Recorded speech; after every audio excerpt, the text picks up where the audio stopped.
The suns of Varkesh rose slowly over the jagged horizon, spilling sharp white light across a landscape that looked more like the exposed bones of a dead world than a place intended for training. Taylor Donovan stood in the line of cadets, the rough gravel beneath his boots crunching with every small adjustment of his stance.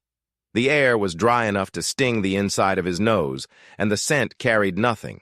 No greenery, no animals, no moisture.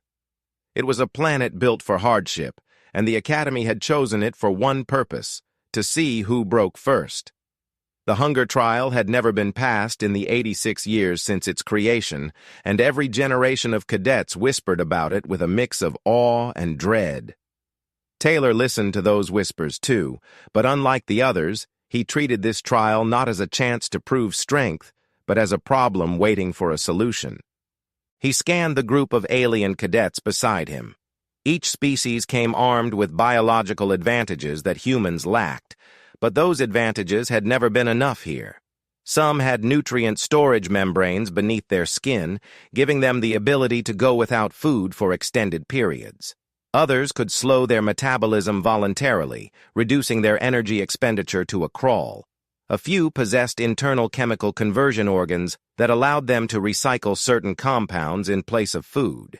Yet every recorded attempt ended the same way: collapse, dehydration, hallucinations, and finally rescue by instructors before permanent damage set in. Taylor had studied the reports late at night back on the Orbital Academy station, sitting alone by a window overlooking a star field. The numbers told him everything he needed to know.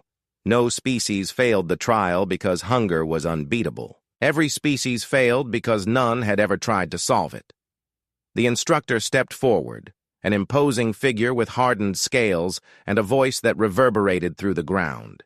He raised a clawed hand for silence, though the cadets were already frozen with anticipation. The instructor explained the conditions of the test one final time. 3 days in the wilderness of Varkesh without tools, supplies, or fire. Every participant was given only a location beacon strapped to the wrist, which would activate automatically if vital signs dropped too low. Taylor touched the edge of his beacon, feeling its smooth metal surface. It was the only piece of technology allowed, and he had no intention of letting it activate.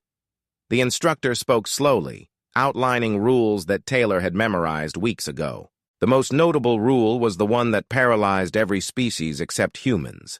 No ignition of any kind. No sparks, no energy sources, no accelerants, no flame.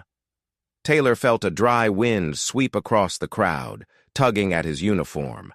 It carried sand that scratched against his jaw, but he didn't flinch. He had grown up hiking in the deserts of Arizona, where the heat could squeeze sweat from a man until nothing was left.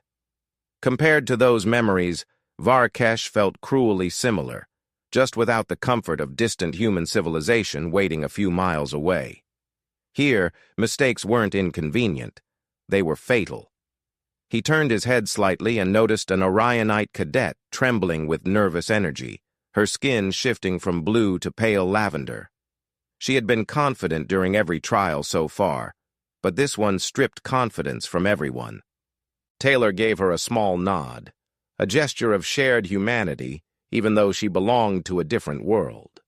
She smiled weakly back, though the smile faltered as soon as the instructor announced the dispersal. The group was ordered to spread out in designated directions so that no cadet could rely on another for support.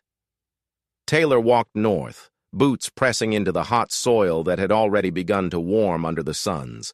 He kept his pace steady, not rushing, not lagging, just enough to conserve energy. His backpack felt strangely light without supplies, almost mocking in its emptiness. He knew that other cadets would search for hidden nutrient deposits or attempt to forage, even though the Academy had sterilized the entire region to prevent exactly that. Taylor didn't waste a second expecting an easy answer. His mind was focused entirely on observation, because survival wasn't a matter of fighting the environment. It was a matter of understanding it better than anyone else. He climbed a ridge made of dark basalt rock, its smooth surface scorching under the morning light. Taylor touched the stone carefully and withdrew his hand when the heat pricked his skin like an open flame. That was the first clue. Heat retention, sunlight absorption, thermal conduction. His mind began assembling pieces of an idea he couldn't fully articulate yet, but the instinct told him there was something here, something other cadets had missed. He crouched, taking a closer look at how one side of the rock formation was significantly hotter than the other, how the shaded patches cooled almost immediately when the wind passed. The planet was barren, but not empty. It responded to heat, absorbed it, gave it back. His thoughts drifted to stories he had heard about ancient humans cooking food using stones before fire-making tools were even invented, softening roots or meat by trapping heat between layered rocks. It was a primitive practice, old enough to be forgotten by most. But humans had carried thousands of years of survival wisdom in their cultural memory, and Taylor realized he had access to knowledge no alien would consider relevant. He stood, scanning the horizon. The landscape stretched endlessly, flat plains interrupted by scattered rock clusters and sun-baked dunes. No water, no vegetation tall enough to cast shade, nothing that offered immediate relief. Taylor inhaled the dry air and felt his throat tighten, but he forced his breath to steady. His body could adapt, at least for now. Hunger would become the real threat as the hours passed. Alien cadets would experience energy crashes soon, especially the species with high metabolic demands. Taylor had to act before exhaustion set in. He walked toward a cluster of darker stones, larger than the others, half buried in the slope of a shallow crater. The ground there radiated heat, like a living creature. He knelt, placing his palm gently on one of the stones, and confirmed his earlier suspicion. The basalt absorbed nearly all the sunlight and retained it far longer than lighter stones scattered around the desert. He looked beyond the stones and noticed shallow depressions in the sand where faint plants once grew. The Academy had sterilized most vegetation, but deep-rooted species often survived just enough to leave remnants. Taylor dug his fingers into the sand and felt the chilled layer beneath, cool enough to contrast sharply with the burning surface. A root fragment snapped between his fingers. Hard, fibrous, nearly inedible in its raw state. But if softened, if warmed long enough without burning, it could become a food source. Taylor felt his pulse quicken. Fire was banned, but the rules said nothing about using heat stored from sunlight. He knew it wasn't enough to simply find food. He needed to make it digestible. He sat on the warm ground, letting the suns climb higher as he analyzed every piece of his surroundings. Other cadets would be wandering now, growing weaker with each wasted step. Some would attempt meditation to slow metabolism. Others would panic and burn energy faster. Taylor wasn't stronger than them. He wasn't faster. But he had the one advantage no species could simulate: human history. Humans had starved, adapted, invented, and survived with nothing but rocks and sunlight long before technology existed. Taylor wasn't facing the hunger trial as a modern cadet. He was facing it as a representative of humanity's oldest instincts. As the morning stretched into noon, Taylor rose from the ground with a calm that contrasted sharply with the increasing desperation, echoing faintly in the wind from distant cadets. He wiped dust from his hands, looked once more at the basalt stones, and made the first quiet decision that would eventually change the entire record of the hunger trial. He didn't know yet how far the idea would take him, but he knew one thing: this world wasn't unbeatable. It simply required a mind willing to see possibility where others saw emptiness. And Taylor Donovan had come to Varkesh not to endure hunger, but to outthink it.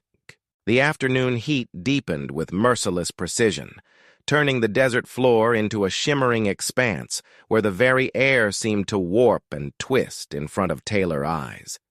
He adjusted his breathing, keeping each inhale slow and controlled as he moved farther toward the northern ridges. His steps remained steady, but beneath the hardness of the ground, he could feel the planet's temperature rising like a living pulse. He knew his body could handle discomfort longer than most, but even he began to sense the creeping fatigue that hunger brought, a faint hollowness in his abdomen, a tightening sensation behind his ribs. None of it surprised him. What mattered now was how quickly the other cadets began to unravel. Just as he reached a series of cracked mineral formations, a sharp, distant cry drifted across the wind. He turned his head, listening. The sound came again, more strained this time. It was an alien cadet from the southern quadrant, a Scaveran male with a naturally high metabolic rate. Taylor watched from afar as the cadet struggled to stay upright, his limbs shaking violently. The Scaveran stumbled forward, using his hands to drag himself across the surface, the suns hammering down on his exposed plates. That species needed constant nutrient cycling to maintain muscle function, and without external supplementation, collapse was inevitable. Taylor observed the moment the cadet's location beacon activated. A flare of red light pulsed from his wrist, signaling emergency extraction. Moments later, an instructor team appeared, lifted him from the ground, and vanished in a gust of sand. Taylor continued walking, his thoughts sharpening. One failure so early meant others would follow. The hunger trial always began with confident determination, but the thin line between endurance and breakdown snapped quickly on Varkesh. Each species discovered its limits not through dramatic injury, but through subtle biological unraveling. First dizziness, then cramps, then an uncontrollable drop in vital signs. Taylor's advantage came from something simpler than strength. He understood his own decline, understood exactly how hunger crept through the human body. It didn't strike all at once.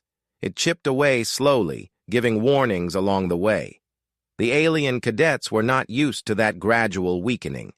Most came from worlds where energy reserves were biologically regulated. Here, that system failed them entirely. As Taylor headed toward the next set of basalt formations, a shadow rippled across the sand nearby. He looked up to see an Orionite cadet from earlier, Serena, the one he had nodded to at the starting point.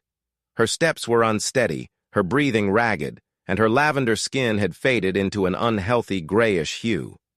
She pressed a hand to her stomach, her eyes narrowed against the brightness around her. Taylor walked toward her, not to offer help, since the rules forbade direct assistance, but to evaluate whether she was near the threshold of collapse. She noticed him and attempted a smile, although her lips quivered as she tried to maintain composure. He examined her posture carefully. Her species relied on metabolic cooling pulses to regulate internal processes, but those pulses required energy. Without food, the pulses slowed, then faltered, leading to temperature imbalance and rapid exhaustion. The signs were visible now. Serena's shoulders drooped forward, and her legs trembled with each step. She attempted to straighten herself when she noticed him observing her, as if pride alone could keep her upright. Taylor said nothing, because anything he said might be mistaken for an attempt to influence the outcome. Instead, he watched quietly as she attempted to take another step, only for her knees to buckle beneath her. She caught herself on her hands, her fingers digging into the sand as she struggled to breathe evenly. Her beacon activated, the red flash marking another cadet removed from the trial. Instructors rushed to her location, lifted her with practiced efficiency, and carried her out. Taylor remained where he stood for a moment, his jaw tightening slightly. She had lasted longer than the Scaveran, but hunger dismantled her just the same. The desert was silent once the instructors disappeared. The wind blew steadily, pushing a fine layer of sand across the footprints they left behind, erasing all signs that she had ever stood there. Taylor turned away and continued walking north.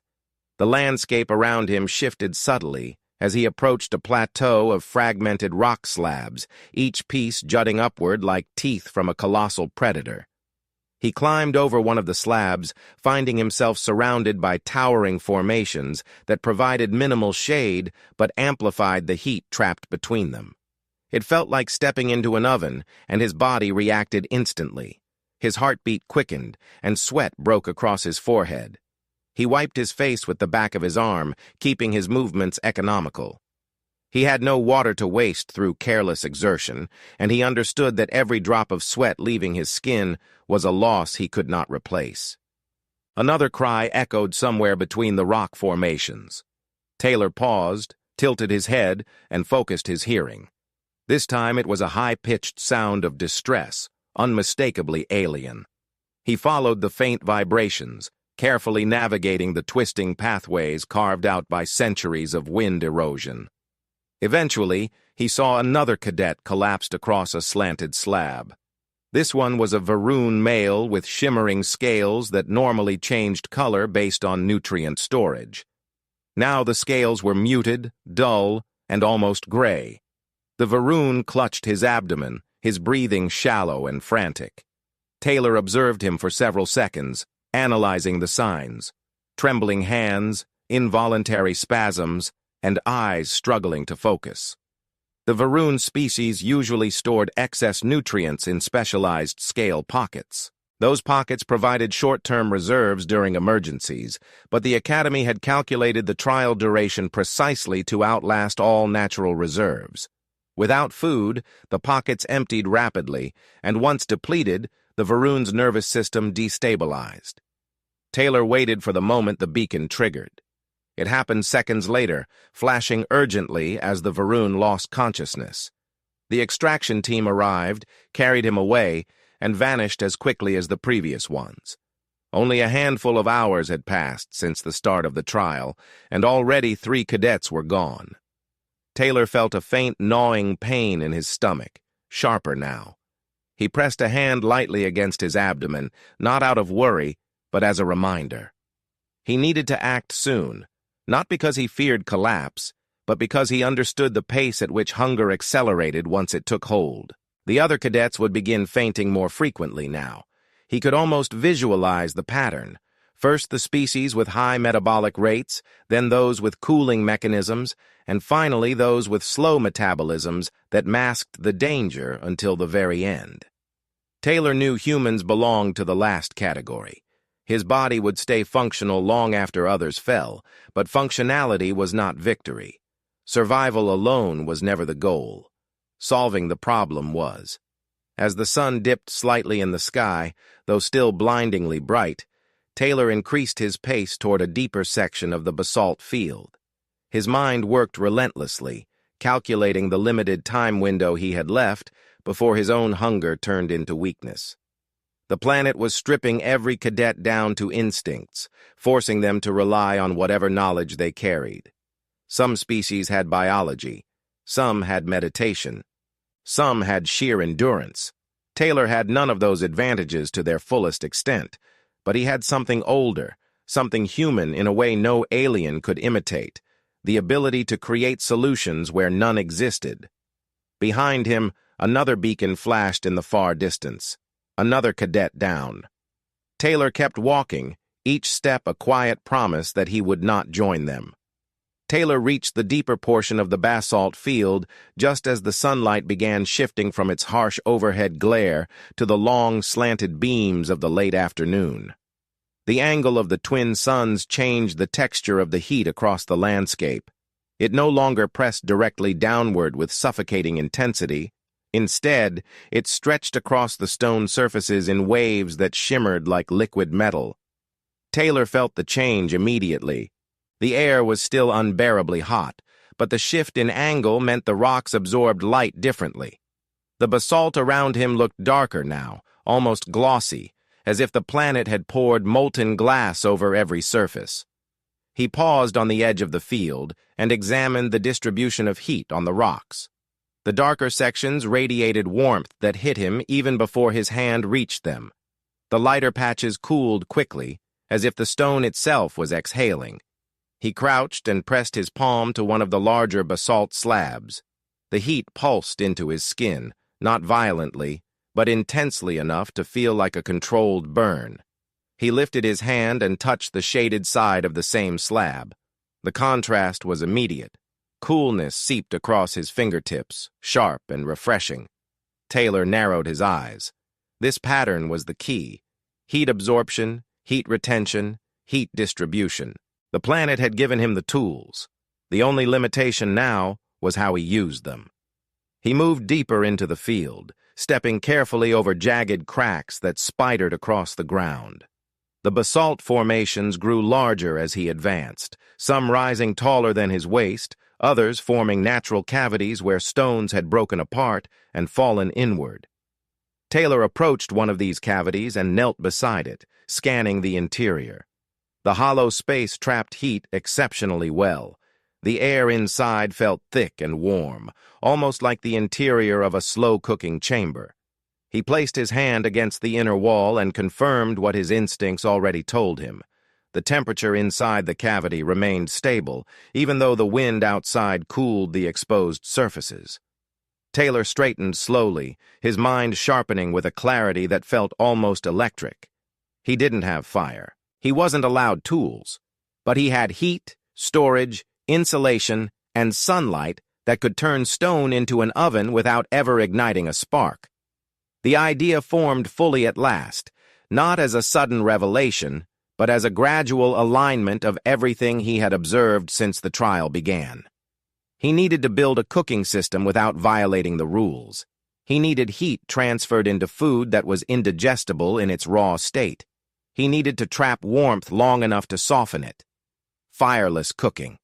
Primitive, ancient, rooted in the survival instincts humans carried through millennia of hardship. His next step required food.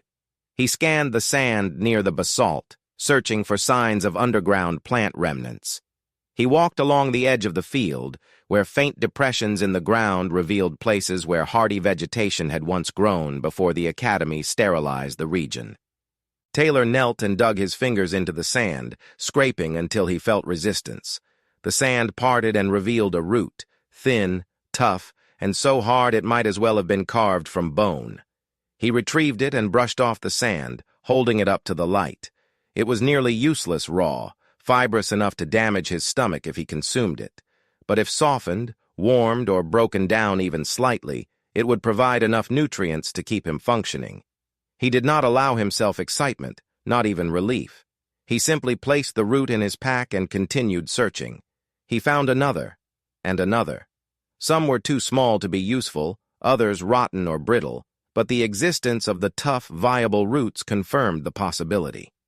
Taylor collected as many as he safely could without wasting energy. When he judged the amount sufficient, he returned to the basalt cavity he had examined earlier. He knelt beside it and organized the roots in a shallow depression near the cavity wall. He needed the interior hotter. He looked at the largest basalt slabs scattered around the cavity entrance.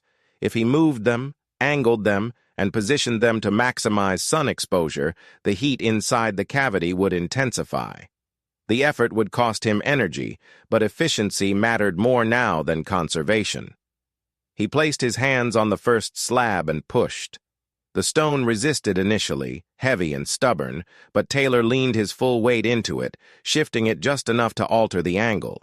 The sunlight bounced off the surface differently now, directing warmth deeper into the hollow. He repositioned 2 more slabs, creating a structure that acted like a natural funnel for solar radiation. Sweat dripped from his forehead and down his neck, but he worked with steady determination. He had performed similar actions during survival training on Earth, though under far safer conditions. Here, one mistake could lead to collapse. He wiped his brow with the back of his hand and assessed the cavity. The heat inside was noticeably stronger now, rising steadily as the basalt slabs captured more sunlight. Taylor reached inside and tested the temperature with the back of his fingers. The air felt like a tightly sealed oven preheated for hours. It was not enough yet, but it was close. He took the toughest root he had collected and held it between his hands, feeling its rigidity. If he placed it directly against the hottest surfaces, it might burn, but if he placed it between 2 stones that radiated trapped heat, it would warm gradually without scorching. He found 2 flat basalt fragments and positioned them inside the cavity, creating a narrow space between them. He slid the root into the gap and stepped back. He would need to monitor the temperature and adjust the stones if needed, but the concept was sound. The heat would enter the root slowly, break down fibers, soften the interior, and make it edible without ever touching fire. The suns lowered further toward the horizon, softening the harsh white light into deeper amber tones. Taylor felt the temperature drop slightly, but knew the basalt would retain warmth for hours after sunset. He touched the stones again, confirming their thermal stability. The heat remained trapped within the cavity, gradually seeping into the root wedged between the slabs. He examined the exterior of the root. It had not changed yet, but time would handle what effort could not. Taylor sat down beside the cavity, resting his arms on his knees. He could feel the ache in his muscles growing stronger, the unmistakable pressure of hunger clawing at his insides, but his mind remained clear. He monitored the cooking process carefully, aligning small stones around the cavity opening to block wind without limiting ventilation. He checked the root again, this time noticing a slight softening near the edges. It wasn't much, but it was proof. The method worked. He allowed himself a small exhale, a quiet acknowledgement, not celebration. He leaned back slightly and studied the sky. The twin suns dipped lower, casting long shadows across the basalt field.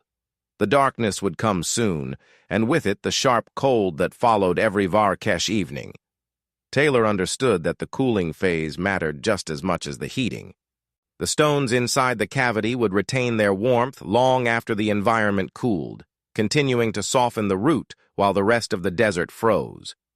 It was an elegant balance, nature doing most of the work for him as long as he manipulated the stone placement correctly. He adjusted the structure one last time, securing the heat trap so it remained stable through the night. He checked the root again, now slightly pliable at one end.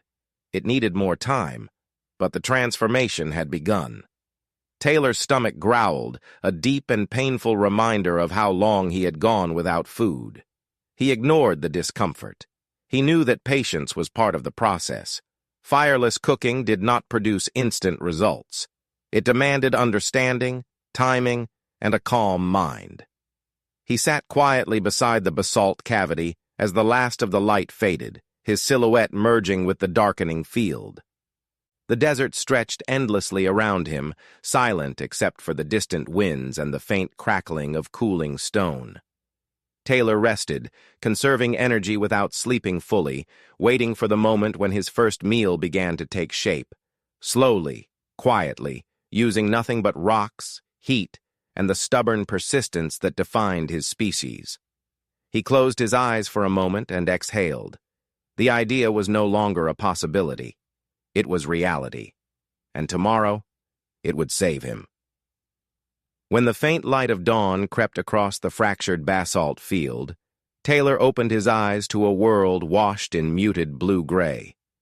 The night had been brutally cold, far colder than any desert on Earth, and the chill still lingered on his skin. His muscles felt stiff from the long hours spent conserving warmth, but his mind remained alert. He pushed himself upright slowly, listening to the quiet clicks and pops of stone as the first rays of sunlight began to warm the black surfaces around him. The scent of the cold air was metallic and dry, carrying no hints of life, yet the stillness brought a strange clarity that sharpened his thoughts. He turned immediately toward the basalt cavity that held the roots he had placed the previous day. Whether he succeeded or failed, this moment would determine his next steps. He crouched beside the cavity and reached inside carefully, letting his fingers hover above the layered stones. Heat still radiated from within. The temperature was much lower than the blistering warmth before sunset, but it remained surprisingly stable. He slid his hand deeper and felt the familiar pulse of trapped warmth, a quiet whisper of energy that had persisted through the entire night. His heart beat faster. The stones had done their job. He found the first root between the two basalt fragments and lifted it gently. The surface had softened significantly, no longer rock-hard as before.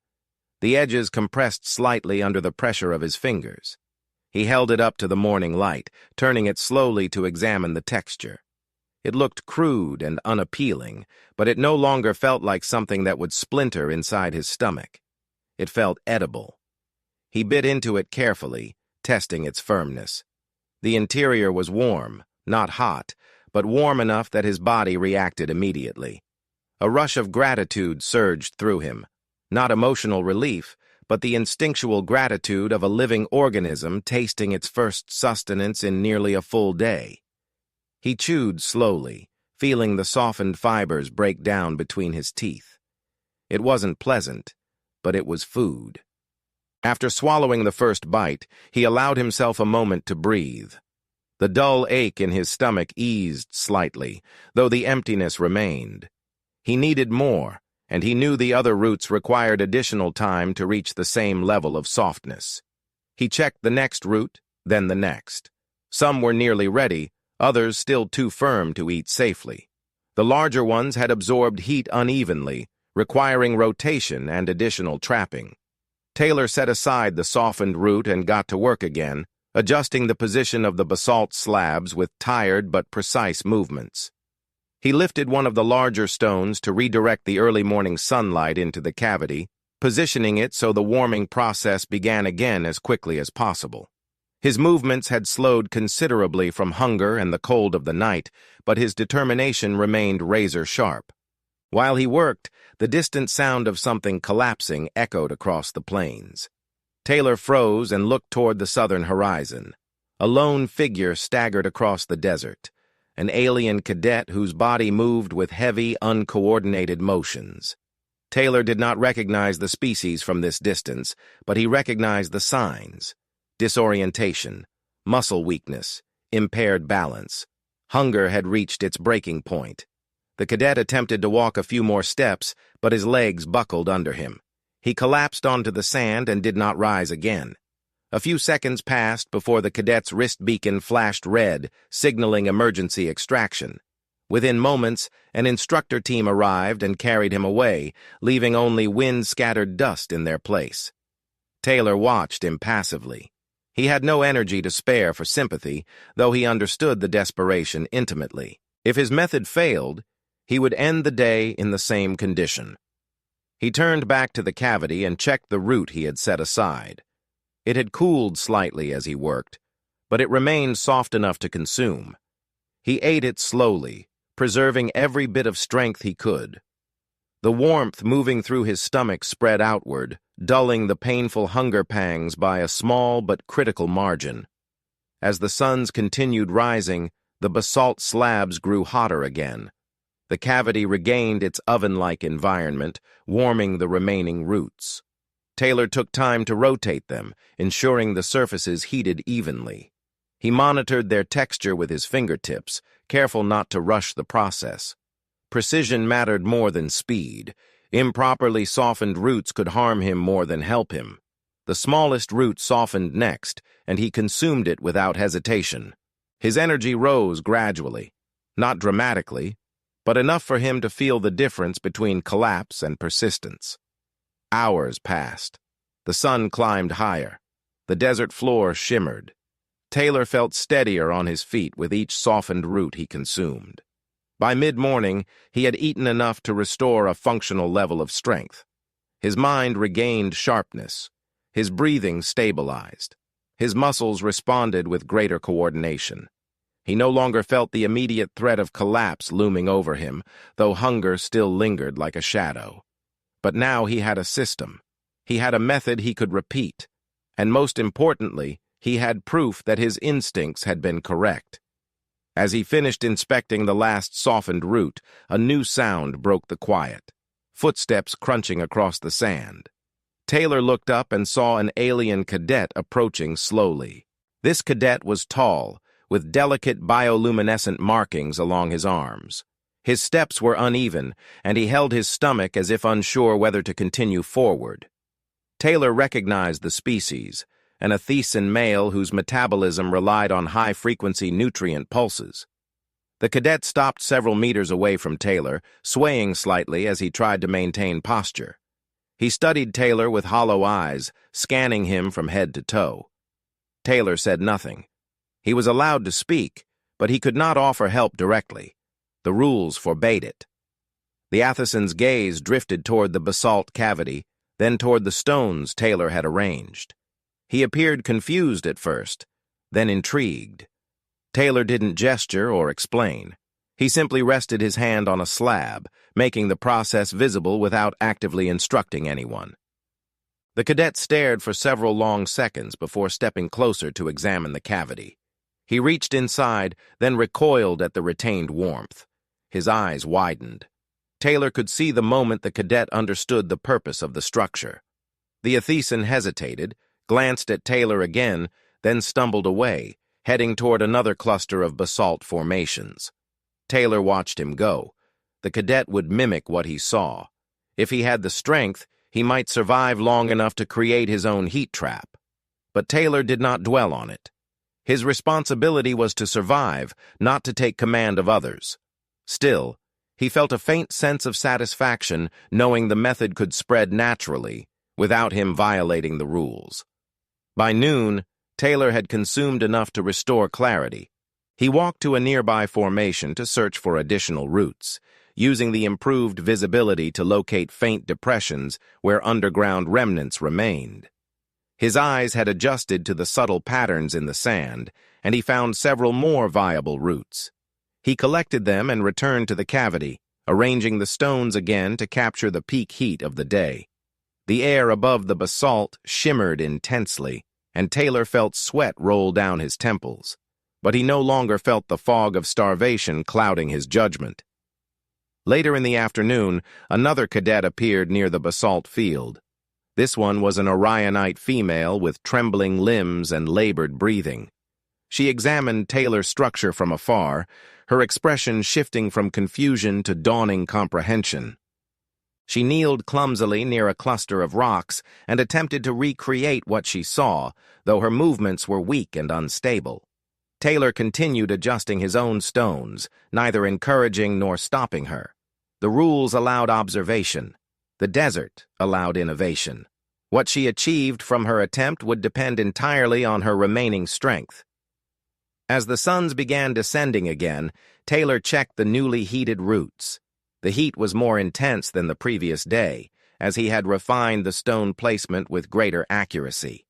The roots softened more quickly, and he felt confident he could sustain himself through the night. The wind grew stronger as dusk approached, carrying flurries of sand across the basalt field. Taylor secured the structure for the incoming cold, ensuring the stones would retain heat long enough for his nighttime ration to remain edible. When he sat down on the ground beside the cavity, he exhaled slowly, feeling the strain in his chest ease for the first time since the trial began. The hunger had not vanished, but it no longer controlled him. The trial had shifted. The desert was no longer a threat. It had become a tool. And as the last rays of the suns disappeared behind the jagged horizon, Taylor understood that he had not only saved himself, he had changed the trial forever. When the second night faded into the soft indigo of early dawn, Taylor opened his eyes with the steady composure of someone who had already claimed survival long before the instructors declared it. The basalt cavity beside him still radiated the final remnants of heat trapped from the previous day, and the warmed air rising from it mingled with the cold morning breeze in faint currents. The roots he had softened overnight were ready. He ate slowly, letting each bite push back the hollow ache that had haunted him since the trial began. His body felt stronger now, not comfortable, not fully nourished, but capable in a way no other cadet could claim. He stood up, rolled his shoulders to ease the stiffness, and looked across the desert that stretched endlessly beyond the basalt field. The morning light revealed movement in the distance. To the east, the Orionite female from the previous day dragged herself into the shade of a small outcrop. She looked exhausted, but her posture had improved compared to her earlier collapse. She held something in her hands, stones arranged in a crude imitation of Taylor heat trap. The sight stirred a faint sense of acknowledgement within him. She had figured out enough to keep herself functioning through the night. Another small proof that what he had created was not only possible, but repeatable. He scanned further. A few hundred meters away, the Athesan male he had seen the day before was kneeling over a set of stones arranged in a circular formation. He adjusted their angles clumsily, his hands shaking from fatigue. Taylor could see determination in his movements, even from a distance. The cadet struggled, but he persisted. Taylor did not intervene. He wasn't allowed to, and he didn't need to. His presence, his method, and the visible success of his structure had already shifted the dynamic of the trial. The desert was no longer a place of collapse and despair. It had become a field of experimentation for those with enough clarity left to attempt survival. Taylor returned to his own structure and reinforced the positioning of the slabs for the coming day. Heat would be stronger at midday, and he wanted to ensure that the larger roots he found earlier would warm through to the center by evening. As the sun continued to climb, he worked with precise patience, adjusting stone angles by mere centimeters, each change amplifying the heat inside the cavity. His method had become almost second nature now. He no longer questioned whether it would work. He simply prepared, as any experienced survivor would.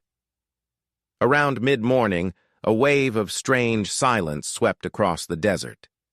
Taylor paused and looked toward the horizon. No extraction lights flashed, no calls echoed, no instructors moved across the sands. For the first time since the trial began, there were no early collapses. The cadets who had observed his method had survived the night. Some barely, others more comfortably, but they had survived. Taylor understood the significance instantly.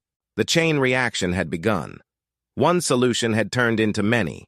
One survived night had inspired others to fight for another sunrise. As the suns climbed higher, Taylor sensed a shift in the air. The instructors were approaching. Dust rose in faint plumes across the northern ridge, stirred by the movement of two large transport units gliding across the desert.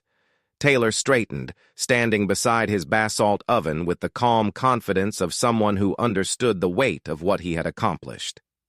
The transport stopped a short distance away. The lead instructor, a towering figure with dark scales and a commanding gait, stepped forward. His presence exuded authority sharpened by decades of overseeing impossible trials. He approached Taylor, stopping several meters from him, his eyes narrowing at the stone structure arranged with meticulous precision. The instructor said nothing at first. He examined the cavity, the arrangement of the stones, the softened roots nearby, and the faint steam rising from the warmed interior. He touched one of the slabs and jerked his hand back slightly. The stone was nearly scorching already, even though it was still early in the day. The instructor's expression shifted, not in anger, but in disbelief.